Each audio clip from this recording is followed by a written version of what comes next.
Assalamualaikum warahmatullahi wabarakatuh.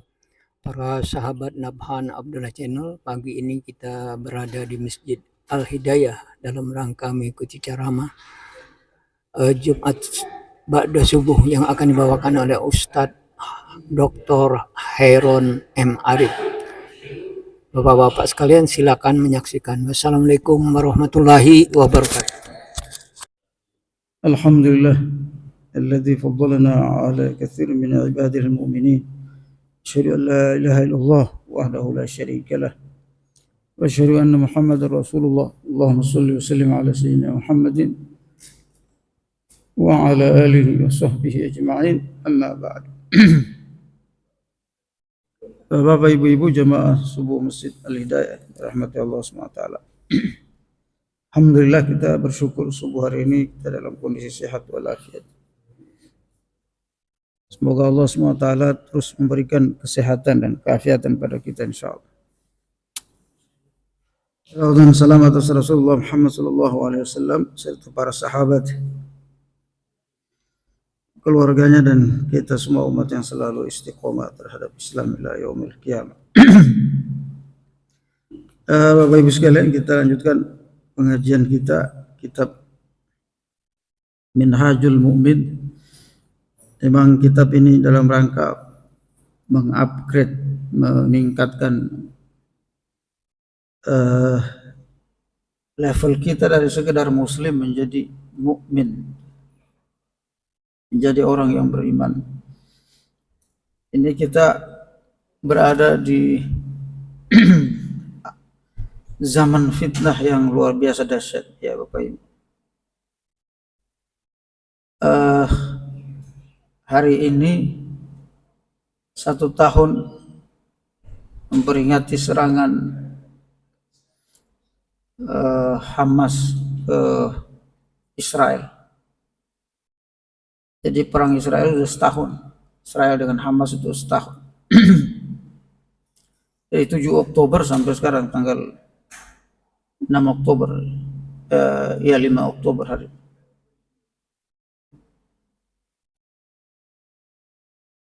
Ini sebuah momentum perjuangan orang Palestina, saudara kita Muslim Palestina melawan Israel selama 76 tahun.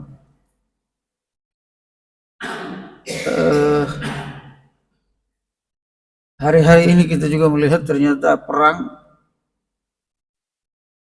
antara Hamas dan Israel itu ternyata melebar ke negara-negara sekitarnya.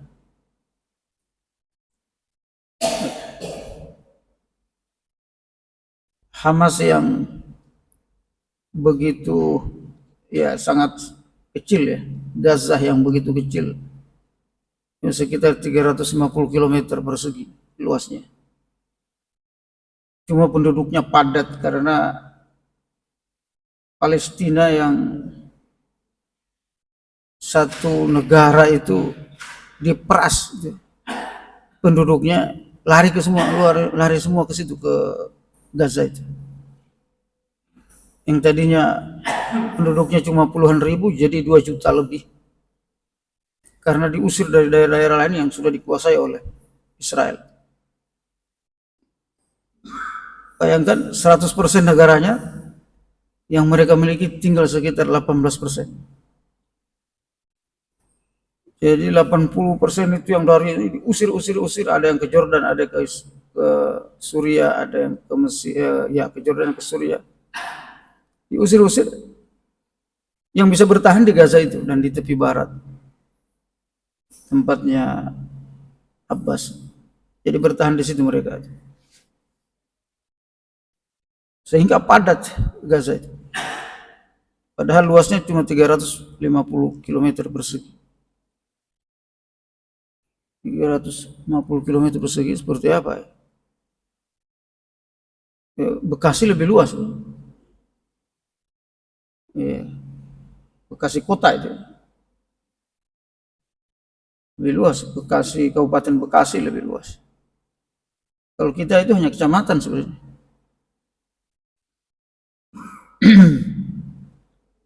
Nah itulah manusia yang padat begitu dibom setiap hari, digenosida setiap hari, dibantai setiap hari. Cuma karena Gaza ini ditempa oleh para ulama, para pejuang yang dekat sama Allah Subhanahu wa taala, mereka orang berilmu, alumni Al-Azhar, alumni dari Gaza itu sendiri punya universitas, Universitas Islam Gaza. Rata-rata pejuang itu doktor, Pak. Jadi pejuang Palestina yang 36.000 pasukan itu yang menggali terowongan sekitar 400 km persegi. Jadi di atasnya itu 350 km, bawahnya itu Pak 400 km persegi. Jadi terowongannya itu lebih banyak, lebih besar, lebih luas dari atas. Itu digali oleh pejuang Hamas 36.000 itu pasukan. Itu rata-rata hafiz Quran dan rata-rata S2 S3. Ya, jadi kalau kita itu level-level ustadz kiai di sini, tapi menjadi pasukan perang. Itulah yang melawan Israel hingga kini, hingga hari ini. Hingga hari ini, di mana negara-negara itu tidak berani melawan Israel. Negara. Tapi ini ustadz-ustadz ini berani melawan. Dan bertahan sampai setahun sekarang. Apa yang membuat mereka bertahan, Bapak Ibu? Ini yang pertama, saya sampaikan karena ini Jumat hari ini Majelis Ulama Indonesia meminta kita mengingatkan perjuangan Palestina. Apa yang mereka membuat mereka bertahan? Yang pertama itu sekalian, karena iman mereka terhadap Allah dan terhadap Quran. Jadi lagi perang itu Bapak Ibu sekalian bisa khatamin Quran. Lagi perang ya? Temannya kan dia gantian menembak tank itu, mengusir Israel itu setiap hari gantian. Yang lain perang, yang satu di sini baca Quran, murajaah Quran, bukan baca, murajaah Quran hafal. Bisa satu kali duduk itu kalau lagi lama satu kali duduk bisa 30 juz. Nah kita ini yang tidak perang, bagaimana kita dengan Quran, Pak?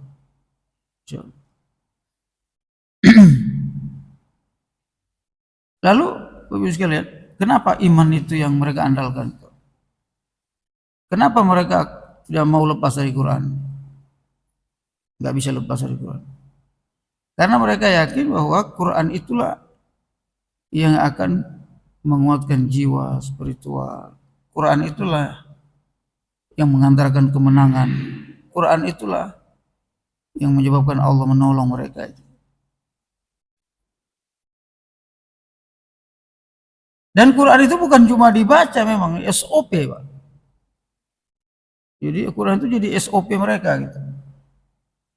Kalau mau menang harus begini. Menurut Quran itu jadi SOP yang lain saya sudah pernah sampaikan kalau Ustaz. Di dalam surat Al-Isra itu kan disebutkan Masjidil Aqsa, Al-Quds. Itu disebutkan, Pak, tempat perjuangan mereka itu ada di Quran. Kalau kita kan nggak disebut Jakarta, Jawa, nggak ada disebut Quran. Tempat berjuangnya mereka itu ada dalam Quran, nama-namanya itu. Ya, Al-Maqdis, kemudian Masjidil Aqsa. Itu ada dalam Quran. Jadi mereka berjuang dengan nama-nama yang ada dalam Quran.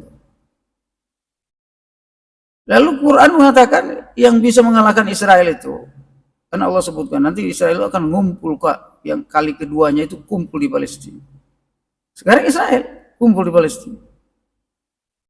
Jadi apa yang dikatakan Quran itu terulang, terjadi, terwujud itu. Padahal 1400 tahun yang lalu.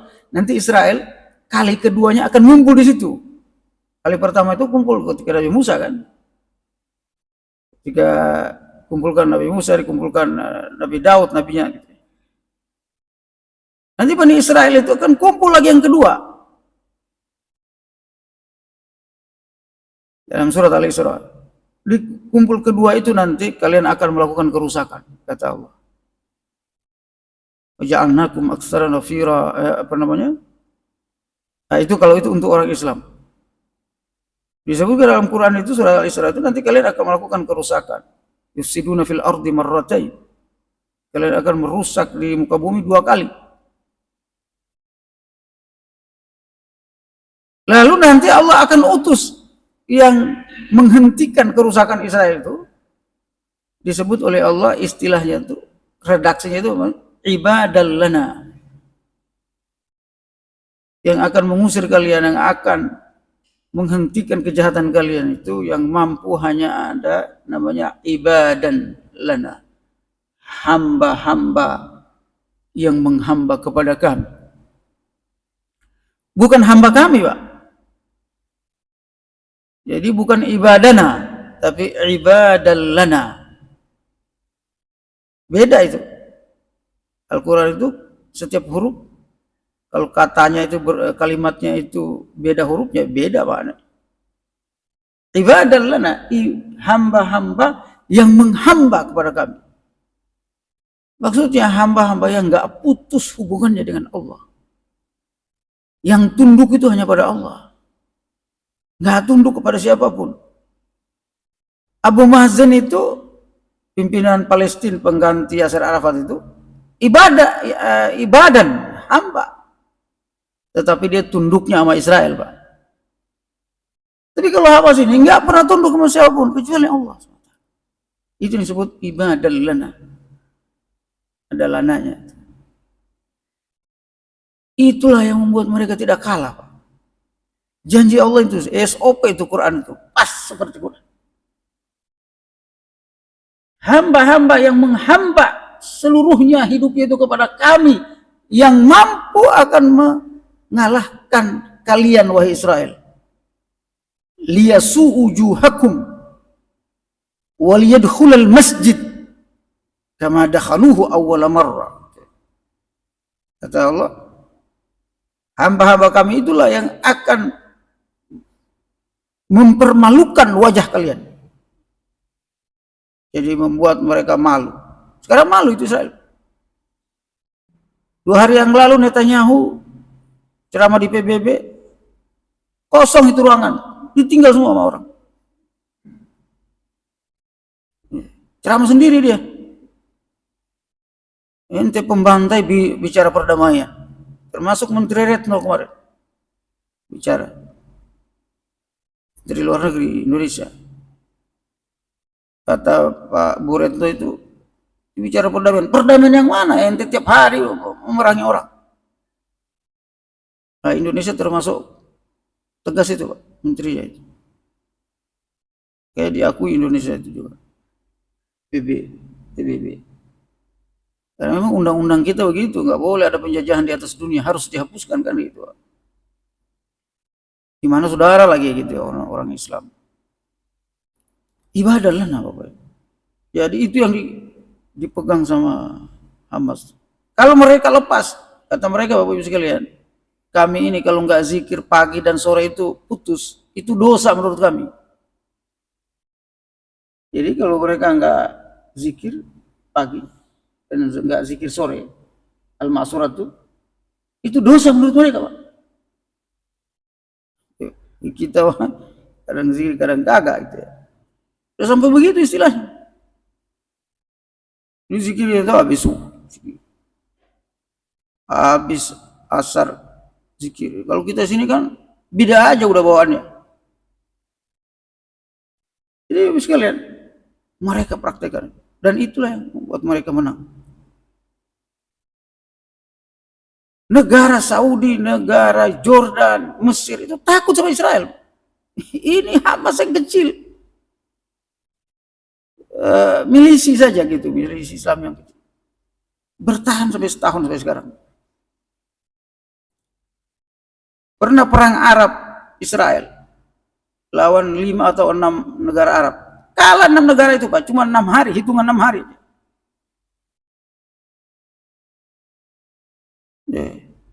Lebanon hancur dihajar sama Israel. Yang terakhir Bapak sekalian, ini memperingati setahun perlawanan saudara kita di Palestina. Ini ternyata perang meluas Bapak Ibu. Perang meluas kemana-mana. Di Timur Tengah itu dikuasai oleh dua kekuatan, Pak. Pertama kekuatan Yahudi, Israel, Amerika, yang di backup Amerika sama Eropa. Ujung tombaknya Israel. Itu yang menguasai Timur Tengah. Israel dan sekutunya, Amerika dan Eropa. Yang kedua, Syiah. Di Timur Tengah itu dikuasai oleh dua kekuatan. Kekuatan kedua itu Syiah. Syiah ini pimpinannya adalah Iran. Iran dalam beberapa 30 tahun belakangan memperluas kekuasaannya, bukan cuma di Iran. Dia kemudian menguasai Irak sampai sekarang. Menguasai Suriah sampai sekarang. Menguasai Lebanon sampai sekarang, dan menguasai Yaman. Ada 4 negara dikuasai. Jadi 5 negara tuh Syiah itu. 5 negara Syiah. Tadinya dua kekuatan ini kerjasama, Pak. Lawan Saudi, ngelawan negara-negara Sunni itu. Negara Sunni itu ada 22 negara. Ada 18 negara. Negara Sunni. Saudi, Emirat, Mesir, Jordan, ya, Kuwait dan sebagainya. Negara kecil, Qatar. Kemudian di Afrika itu ada Sudan, Somalia, negara Islam, sekitar 18 negara. Menghadapi dua kekuatan ini. Nah, itu ternyata dua kekuatan itu terus memperluas kekuasaan. Sudan tadinya negara besar, Pak. Orang Islam Indonesia itu banyak yang ambil S2, S3 di sana. Sekarang nggak bisa. Karena dikuasai oleh militer. Jadi cara Amerika dan Israel itu menguasainya pintar, suruh berantem itu. Kekuatan di sana suruh berantem sendiri. Sekarang dikuasai oleh junta militer. Sudan itu, Sudan Utara dengan Sudan, enggak, itu perang terus. Nah, sekarang Bapak Ibu sekalian, kuasai oleh kekuatan. Sekarang dua kekuatan itu, karena serangan Hamas ini kepada Israel, dua kekuatan itu berperang. Kekuatan yang akan menguasai Timur Tengah, menguasai Sunni yang 18 negara itu, yang tinggal 18 negara itu berperang. Iran dan teman-temannya itu yang 4 negara yang dia kuasai lawan Israel sekarang. Jadi itu yang terjadi, Bapak Ibu. Dua-duanya ini, Bapak Ibu sekalian, atas nama agama. Yang Iran dia Islam, atas nama Islam, walaupun dia Syiah gitu ya. Yang Israel atas nama Yahudi, di backup oleh negara Kristen Amerika. Jadi ini perang agama, kemungkinan besar akan terjadi perang dunia ketiga. Perang dunia ketiga kemungkinan besar akan berakhir pada berakhirnya manusia, berakhirnya dunia ini. Itu nanti akan terjadi kiamat. Jadi hitungan kiamat ini akan terjadi kalau terjadi perang besar. Itu sesuai hadisnya. Hadis Nabi begitu, akan terjadi perang besar antar manusia ini, sehingga melenyapkan lebih dari 2 miliar manusia. Lenyap manusia itu 2 miliar. Ini tinggal manusia 7 miliar. 2 miliar lebih manusia itu hilang. Lalu nanti ada pemimpin Islam yang muncul dari 18 negara Sunni, Timur Tengah, dan negara-negara Sunni lain yang ada di dunia ini, termasuk Indonesia, Malaysia, dan seterusnya. Kita ini jauh dari tempat pertempuran. Memang sumber pertempuran itu antara hak dan batil itu, antara agama itu sekalian, itu di Baitul Maqdis. Semua agama meyakini begitu. Yahudi meyakini begitu, Nasrani meyakini begitu, Islam juga meyakini begitu, Pak. Baitul Maqdis. Bahkan kita itu nanti dibangkitkan di pada mahsyar. Mahsyar itu nanti di Baitul Maqdis, Pak.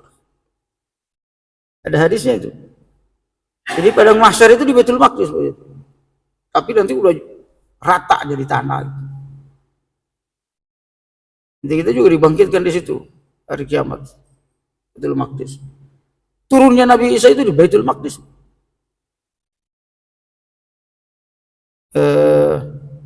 Jadi memang pusat pertempuran di settingnya itu memang di Baitul Maqdis itu, yang diperebutkan di Masjid Al-Aqsa, Palestina itu, Bapak Ibu sekalian. Ini segera sejarah dan data-data dari Al-Quran dan As-Sunnah. Nah, kita umat Islam hati-hati. Kita sudah berada di akhir zaman, Pak. Hitungannya udah cepat sekali.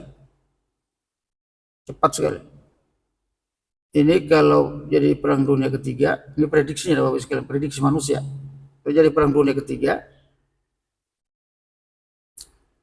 nanti Yaman, negara-negara itu bergolak. Yaman bergolak seterusnya. Manusia akibat perang itu hancur. Karena semua negara akan berperang, termasuk Indonesia akan berperang semua. Sekarang Rusia ada berperang. Perang dengan Ukraina. Itu tidak berhenti-berhenti, itu perang terus. Nanti akan melebar ke seluruh Eropa dan masuk ke Indonesia.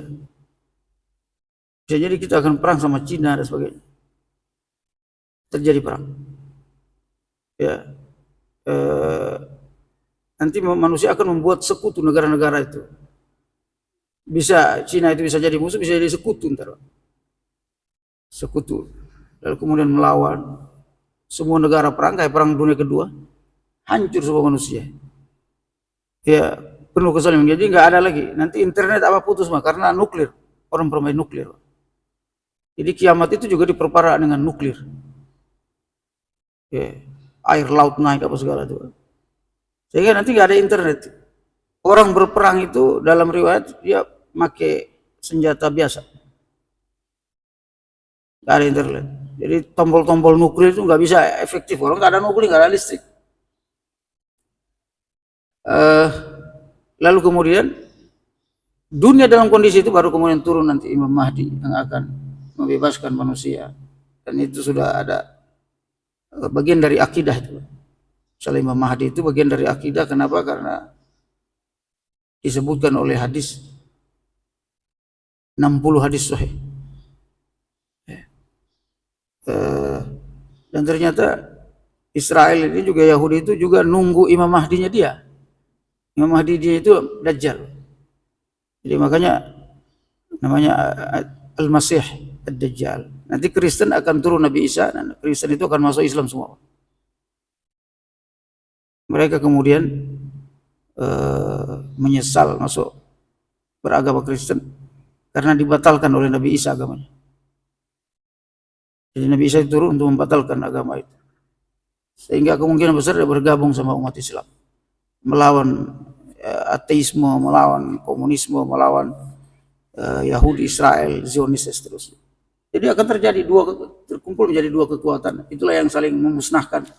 Kemudian manusia habis, lalu datang hari kiamat. Setelah itu, ya Bapak Ibu, setelah itu datang hari kiamat. Setelah itu kemudian sebelum hari kiamat akan datang Ya'juj wa Ma'juj, lebih dahsyat lagi. Setelah perang dunia itu ada Ya'juj wa Ma'juj lagi. Setelah Ya'juj wa Ma'juj datang nanti matahari terbit dari barat. Matahari dari terbit barat, tidak ada lagi dosa diampuni, tidak bisa lagi diampuni. Kemudian tiupan sangkakala, selesai manusia. Nanti manusia ini terakhir, manusia yang hidup itu Pak, semua orang kafir, orang jahat. Orang beriman sudah meninggal semuanya. Ya, nanti ada angin dari Yaman, arah Yaman, bertiup ke seluruh dunia.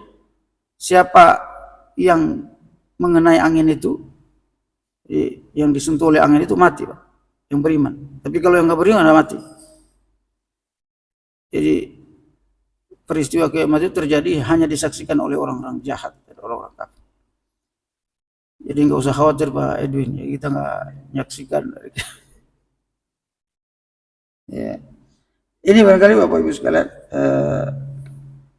dari peristiwa ini menunjukkan bahwa tidak ada yang bisa kita lakukan kecuali menyiapkan diri kita masuk surga. Ini nggak usah neko-neko hidup ini. Dari sekarang kita menyiapkan diri kita masuk surga. Jangan lagi terpengaruh oleh dunia karena kita sudah tahu skenario-nya gitu loh. Skenario-nya sudah disebut dalam Al-Quran dan hadis. Nanti hasil akhirnya begini, kok kita masih tertipu gitu loh. Skenario begitu Pak, pasti terjadi. Kalau sudah tahu skenario begitu, kita siapin diri aja. Nah, di antara menyiapkan diri itu ada beberapa ini tanda masuk surga ini, amal-amal masuk surga. Kita lanjutkan. Yang ke-84. Kita sudah sampai pada amal yang 84. Yaitu apa? Orang yang masuk surga itu adalah orang yang terus menjaga iffahnya, menjaga kesucian jiwanya. Nggak dikotori jiwa itu dengan maksiat, dengan bermusuhan sama orang lain. Iffah. Ya, dengan mempertontonkan aurat, jaga iffah. Rasa iffah, rasa malunya itu dipelihara. Tidak dijaga gitu. Kesucian jiwanya dijaga. Ya. Sekarang orang, kenapa Bapak Ibu? Karena sekarang ini banyak orang jual diri. Menjilat kemana-mana, jual. Harga dirinya, jual. Yang penting dapat jabatan. Ada kayak gitu Pak. Mau jadi bupati, mau jadi wali kota, bahkan sekarang ini di daerah-daerah Bapak Ibu sekalian, mungkin Bapak Ibu yang ke daerah, itu kepala desa itu Pak, kampanye kemana-mana, pemilihan kepala desa. Bukan lurah, kalau lurah kan ditunjuk sama kecamatan. Kalau desa itu kepala desa Pak, kampanye Pak. Kayak kampanye bupati, gubernur, kayak pilkada juga Bu. Sampai korupsi apa segala.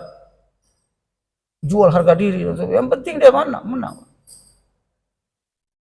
La ilaha illallah. Kita ini nggak tahu ini sistem demokrasi ini merusak juga Bapak Ibu. Bahkan dulu pemilihan masjid kampanye juga. Pemilihan ketua masjid. Repot juga. Mau apa mau diambil gitu. Ya Allah. Kenapa syahwat kekuasaan Pak terlalu tinggi? Ya, yang kita sering sebut 4 ta itu ya. Wanita, tahta, itu. Harta. Jadi itu syahwat kekuasaan, syahwat wanita, syahwat harta. Bapak sekalian, itu kadang menghilangkan iffah orang. Kesucian dirinya dijual Bapak. Berbohong sana sini. Dia pikir nggak tahu kalau orang dia itu bohong. Orang tahu. Ya. Menghajar, menghina orang sana sini. Dia pikir nggak tahu. Sekarang bocor itu. Namanya fufu fafa itu. Bocor. Jadi hati-hati kita. Kalau udah ketahuan itu udah nggak ada harga diri kita. Apa namanya jejak digital namanya Pak sekarang. Kebohongan kita itu ketahuan. Itu masih di dunia, gimana di akhirat? Masya Allah. Jadi kata Rasulullah SAW, urida alayya awalu thalathatin yadkhulun al-jannah, syahidun wa afifun muta'affif wa abdun ahsana ibadatullah wa nasaha li mawalih. Ini riwayat Tirmizi dan hadis sahih.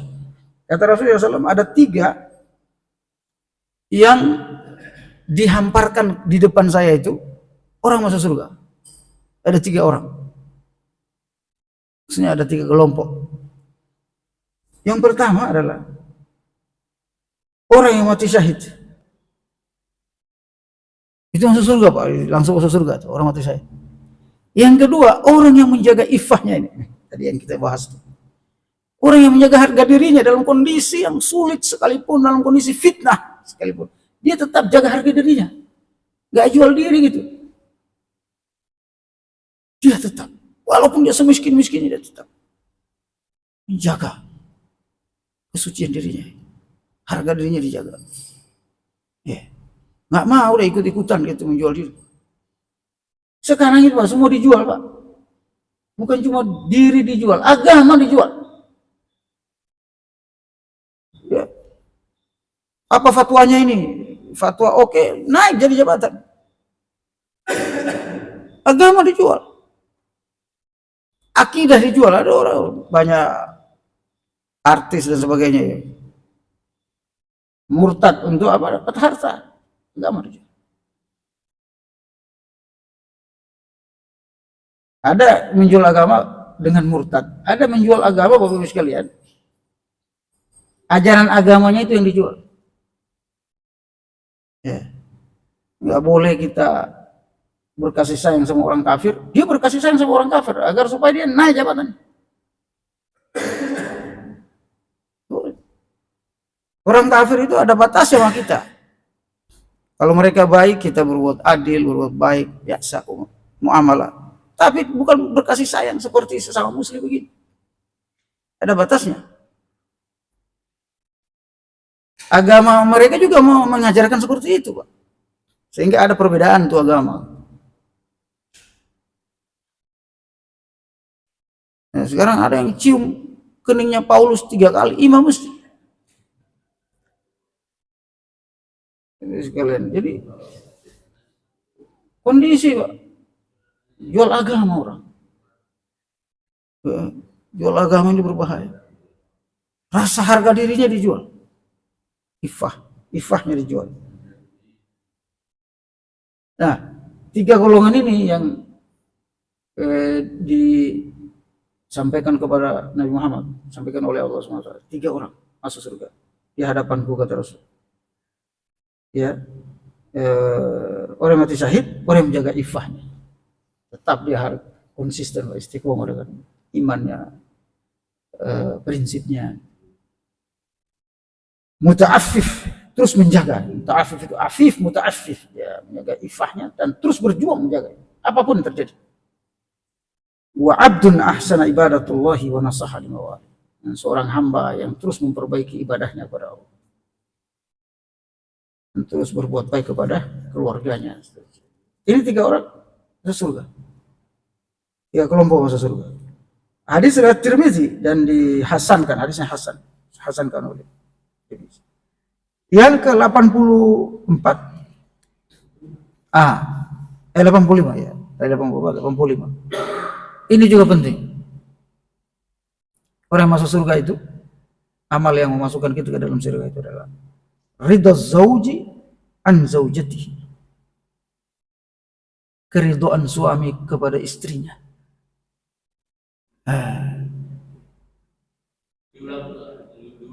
Ridha zauji an zaujatihi, keridhaan suami terhadap istrinya. Ini main nunjuk-nunjuk aja ini. Istiqomah.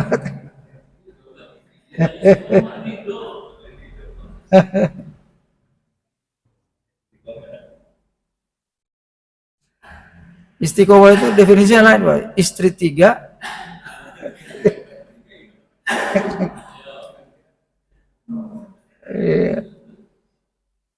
ridho zauj.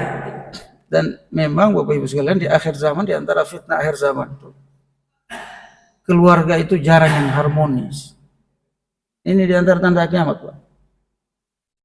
Suami istri itu kalau berantem mulu. Makanya bisa harmonis, bisa ridho, saling ridho dan seterusnya, Masya Allah. Itu sesuatu yang mahal.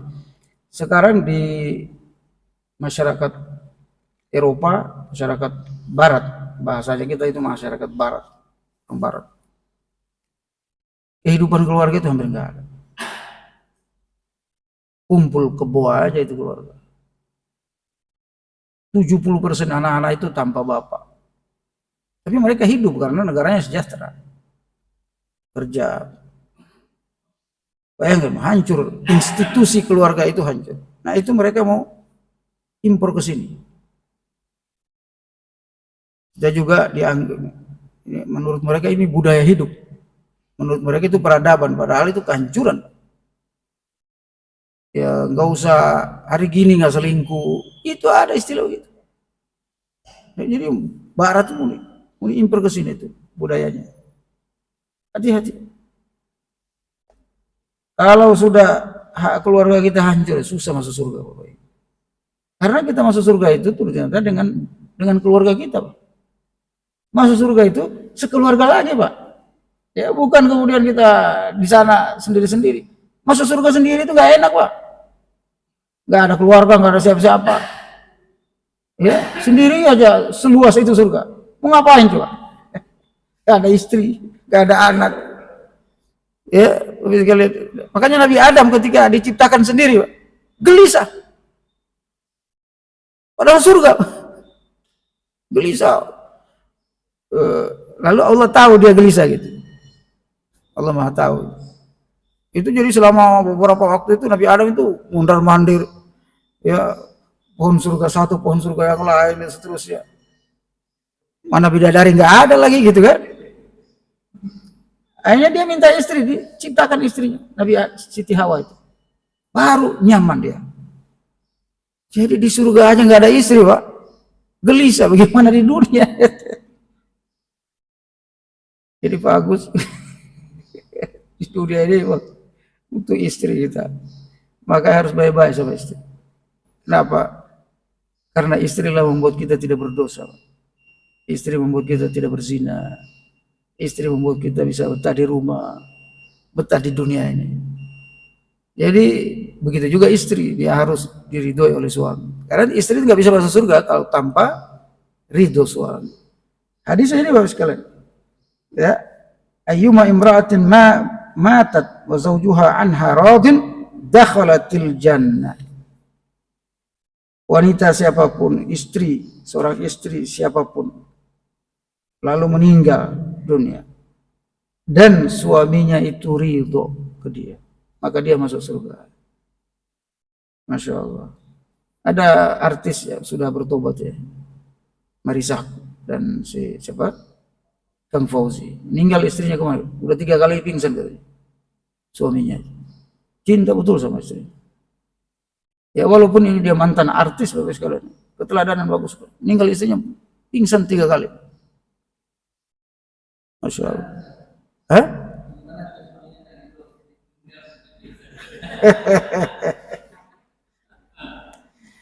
Baik, semoga kita bangun keluarga karena kita harus masuk surga bersama keluarga insya Allah. Dan anak-anak kita juga harus kita perhatikan agamanya sehingga kita masuk surga. Pak Ucu senyum-senyum aja.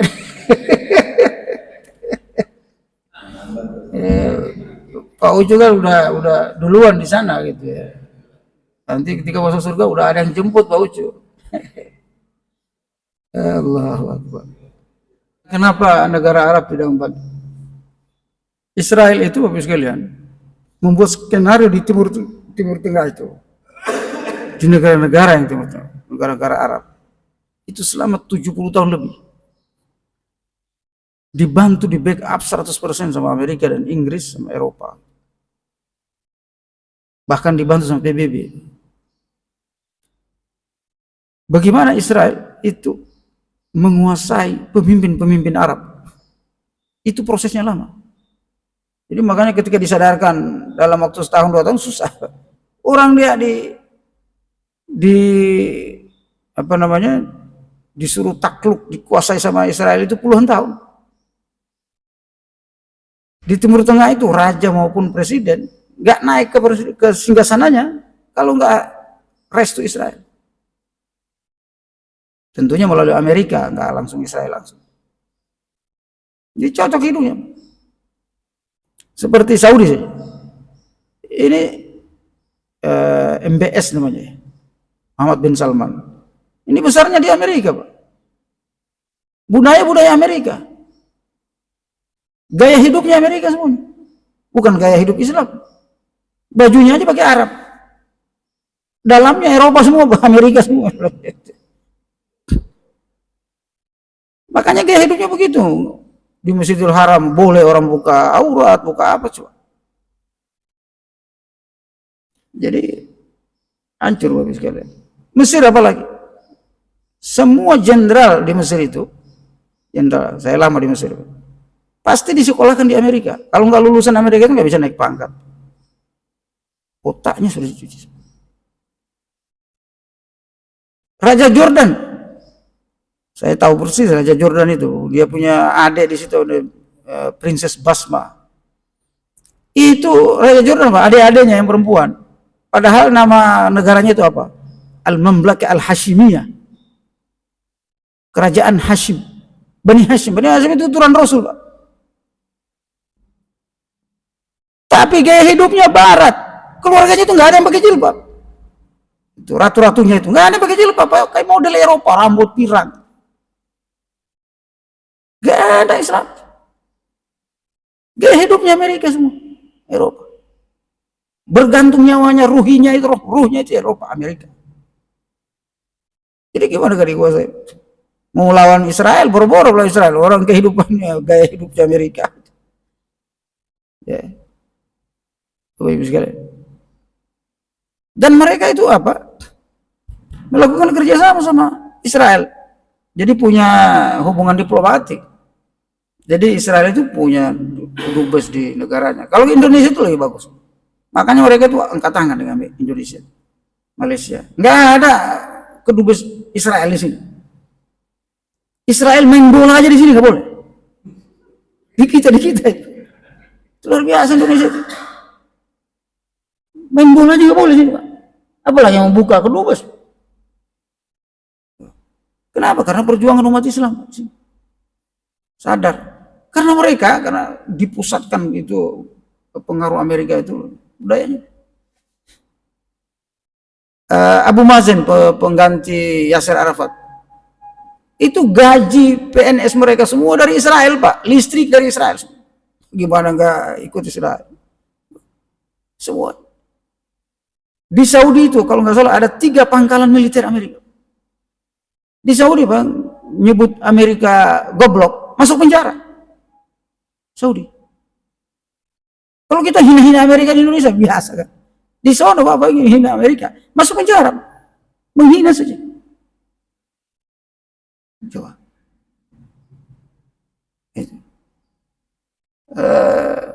Jadi sukses itu, 70 tahun itu bukan cuma menjajah Palestina, hati-hati jangan salah paham kita. Tapi mereka menjajah negara Arab secara tidak langsung. Itu yang terjadi. Sehingga kalau mau perang, justru Bapak sekalian, ini mungkin informasinya lebih mengagetkan. Justru Saudi, Jordania, Emirat mempersetanjai Israel untuk membunuh Hamas. Ngasih senjata, Pak. Bahkan mereka rapat Israel, rapat Netanyahu itu, ada pemimpin Arab di situ. Bagaimana melenyapkan Hamas? Yang membuat strategi bareng-bareng dia gitu. Ini direkam. Sekali. Saya sampaikan nggak apa-apa. Jadi begitu. Jadi kita bersyukur nih tinggal di Indonesia, jelas musuhnya. Kalau di sana tuh nggak jelas. Amerika Israel itu teman menurut mereka. Padahal pernah perang bersama mereka. Kan aneh. Suksesnya Israel itu di situ. Sukses dengan medianya, dengan diplomat politiknya, menguasai itu. Itu yang terjadi. Nah, itu kita adakan Bapak Ibu sekalian. Goalnya itu, tujuan utamanya adalah orang mencintai Nabi, mengingat Nabi, mengikuti akhlak Nabi, sehingga kita bisa masuk surga bersama Nabi gitu loh, dengan cinta mengikuti dan seterusnya itu goalnya saja. Jadi kalau berubah dari situ jadi harus makan-makan, ya dananya kurang kuat karena harus makan kebuli apa segala, harus undang Habib, kalau nggak undang Habib nggak, itu juga berlebihan. Nah begitu sebenarnya. Nah itulah yang disebut bid'ah, itu yang di situ gitu loh. Nah bid'ah sebenarnya itu begitu, kadang-kadang maksa gitu ya. Ya. Kalau yang tidak bid'ah itu ya kita lakukan semampu kita gitu ya. Ada ceramah tentang Nabi SAW seperti yang kita lakukan di sini. Insya Allah agar supaya tujuannya itu Nabi SAW. Tidak harus Nabi kiai siapa kita undang. Ya. Kalau Habibnya juga nggak apa-apa diundang, nggak masalah. Yang penting berilmu. Ya. Jangan Habib diundang yang ceritain tentang keramat nenek moyangnya saja yang diceritain, itu nggak bagus. Fitnah itu. Saya punya teman banyak ulama dari Habaib. Habaib ini banyak ulama juga, Pak. Yang ulama itu bilang, nggak ada, kami nggak ada cerita. Kami cerita. Ceramahnya Quran Sunnah. Nggak ada kayak gitu-gitu. Nggak diundang, nggak ada masalah. Nah, kadang Allah fattaqullaha mastata'tum. Bertakwalah kepada Allah sesuai kemampuan. Gimana mau ngadain maulid di luar kemampuan? Nggak boleh.